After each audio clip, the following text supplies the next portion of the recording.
Shalom, perkenalkan nama saya Michelle Asa dari kelas A3 Keperawatan semester 1 Universitas Pembangunan Indonesia Manado.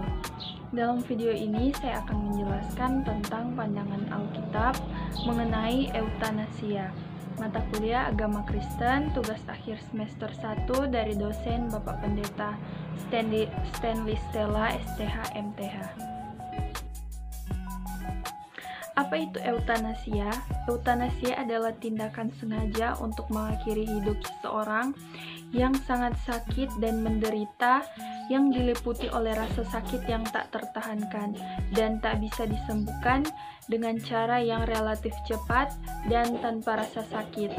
Untuk alasan kemanusiaan, praktik ini dapat dilakukan baik dengan mengambil tindakan aktif, termasuk memberikan suntik mati, atau dengan tidak melakukan apa yang diperlukan untuk menjaga pasien tersebut, seperti membiarkan alat bantu pernafasan berhenti bekerja. Dalam banyak kasus keputusan untuk bunuh diri ini dibuat atas permintaan pasien sendiri, tetapi ada kalanya individu tersebut mungkin terlalu sakit, tidak berdaya, sehingga keputusan dibuat oleh pihak keluarga, tenaga medis, atau dalam beberapa kasus oleh pengadilan. Istilah berasal dari bahasa Yunani eutanos yang berarti kematian mudah. Mengenal tipe-tipe eutanasia. Eutanasia terdiri dalam berbagai bentuk. Yang pertama, eutanasia aktif.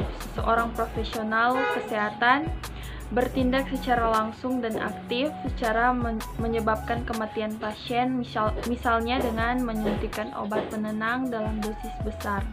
Yang kedua, eutanasia pasif. Tenaga profesional kesehatan tidak secara langsung bertindak dalam mengakhiri nyawa pasien. Mereka hanya memungkinkan pasien untuk meninggal dunia dengan alpanya kehadiran fasilitas medis, misalnya memberhentikan atau menahan opsi pengobatan.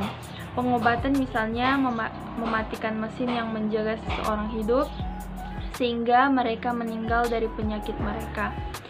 Menahan pengobatan misalnya tidak melakukan operasi yang akan memperpanjang hidup untuk waktu yang singkat atau perintah. Tidak diperlukan untuk menyadarkan pasien jika jantung mereka berhenti dan dirancang untuk mencegah penderitaan yang tidak perlu. Selanjutnya, eutanasia volunter. Terjadi atas permintaan pasien kompeten. Pasien sepenuhnya menyadari kondisi penyakitnya atau sudah dikonfirmasikan mengerti apa yang kemungkinan masa depan dari penyakitnya, menyadari manfaat dan risiko yang terkait dengan pilihan pengobatan penyakitnya, dan dapat mengemukakan keinginan mereka dengan jelas tanpa dibawa pengaruh siapapun dan meminta bantuan profesional medis untuk mengakhiri nyawanya. Selanjutnya, eutanasia non-volunter terjadi ketika pasien berada dalam kondisi tidak sadar atau tidak mampu untuk membuat pilihan otonomik antara hidup dan mati, misalnya bayi yang baru lahir atau seorang dengan intelijensi rendah, pasien dalam koma panjang atau mengalami kerusakan otak parah, dan keputusan dibuat oleh orang lain yang berkompeten atas nama pasien, mungkin sesuai dengan dokumen warisan tertulis, atau pasien sebelumnya pernah menyatakan secara verbal keinginan untuk mati. Praktik ini juga mencangkup kasus di mana pasien merupakan anak yang mampu dan kompeten untuk mengambil keputusan secara mental dan emosional, tapi dianggap tidak cukup umur oleh hukum untuk membuat keputusan hidup dan mati, sehingga orang lain harus membuat keputusan atas nama mereka di mata hukum. Selanjutnya, eutanasia involunter, alias paksaan, terjadi saat pihak lain mengakhiri nyawa pasien melawan pernyataan keinginan asli mereka. Misalnya, si pasien ingin terus bertahan hidup meski dengan kondisi menderita. Pihak keluarganya meminta dokter untuk mengakhiri hidupnya.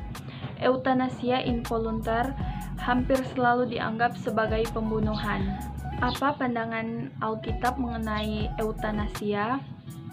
Ini adalah pernyataan yang amat sulit. Ada dua sisi yang sulit untuk diseimbangkan. Di satu bagian, kita tidak ingin menempatkan nyawa orang lain dalam tangan manusia dan mengakhirinya secara lebih awal. Eutanasia di sisi lain, pada poin, apa kita mengizinkan seseorang meninggal dan tidak mengambil langkah-langkah lebih jauh untuk mempertahankan kehidupannya? Kematian memang kejadian yang alami. Kadang-kadang Allah mengizinkan seseorang menderita lama sebelum kematian terjadi. Di waktu lain, penderitaan seseorang berlangsung singkat. Tidak seorang pun suka menderita, namun itu tidak berarti boleh menentukan bahwa orang itu sudah siap untuk mati. Seringkali rencana Allah dinyatakan melalui penderitaan seseorang. Pada hari mujur bergembiralah, tetapi pada hari malang ingatlah bahwa hari malang ini pun dijadikan Allah seperti hari mujur, supaya manusia tidak dapat menentukan sesuatu mengenai masa depannya. Pengkhotbah 7 ayat 14, Roma 5 ayat 3 mengajarkan bahwa kesengsaraan menghasilkan ketekunan. Allah peduli kepada orang-orang yang berseru kepadanya, meminta Allah mengakhiri penderitaan mereka. Allah memberi tujuan ke hidup manusia bahkan sampai saat terakhir. Hanya Allah yang mengetahui yang terbaik dan waktunya adalah sempurna. Sekalipun dalam kematian seseorang, pada saat bersamaan, Alkitab tidak memerintahkan kita untuk melakukan apa saja yang kita bisa untuk mempertaruhkan hidup seseorang. Kalau seseorang bertahan hidup hanya karena mesin, bukan hal yang tidak bermoral untuk mematikan mesin itu dan mengizinkan seseorang untuk berpulang. Kalau seseorang sudah mati suri untuk jangka waktu lama, bukan satu pelanggaran untuk melepaskan selang atau mesin apapun yang mempertahankan kehidupan orang itu. Kalau Allah mau mempertahankan hidup orang itu, Dia mampu melakukannya tanpa bantuan selang, makanan dan atau mesin. Mengambil keputusan seperti ini sangatlah sulit dan menyakitkan. Tidak pernah mudah memberitahukan dokter untuk memberhentikan alat penunjang hidup dari orang yang kita kasihi. Kita tidak boleh terlalu awal mengakhiri kehidupan, namun saat bersamaan kita juga tidak boleh mempertahankan hidup dengan cara dipaksakan. Ini adalah pertanyaan yang amat sulit. Ada dua sisi untuk diseimbangkan. Di satu bagian, kita tidak ingin mempertahankan nyawa orang lain dalam tangan manusia dan mengakhirinya secara lebih awal. Hai para generasi bangsa, siapa nih yang punya cita-cita menjadi seorang perawat? Berbicara mengenai program studi keperawatan, tentu kita tahu bahwa prodi ini adalah salah satu jurusan favorit di Indonesia dan juga merupakan cabang sains yang berkembang pesat dalam peradaban manusia. Prodi keperawatan juga sangat dibutuhkan di setiap negara, bahkan di Indonesia. Mengingat dalam kondisi pandemi COVID-19 sekarang, butuh banyak tenaga medis. Nah, untuk itu, para generasi bangsa, mari kita bergabung di Universitas Pembangunan Indonesia Manado. Kenapa harus Universitas Pembangunan Indonesia Manado? Universitas Pembangunan Indonesia Manado adalah salah satu perguruan tinggi di Manado yang berdiri pada tanggal 2 Oktober tahun 2000 dan memiliki 6 fakultas dengan 8 program studi. Salah satunya keperawatan. Prodi lainnya ialah profesi nurse, S1 agribisnis, S1 ilmu hukum, S1 ilmu politik, S1 sastra Inggris, S1 elektro, dan S1 teknik sipil. UNPI sendiri sudah terakreditasi B, jadi jangan ragu untuk menjadi perawat profesional.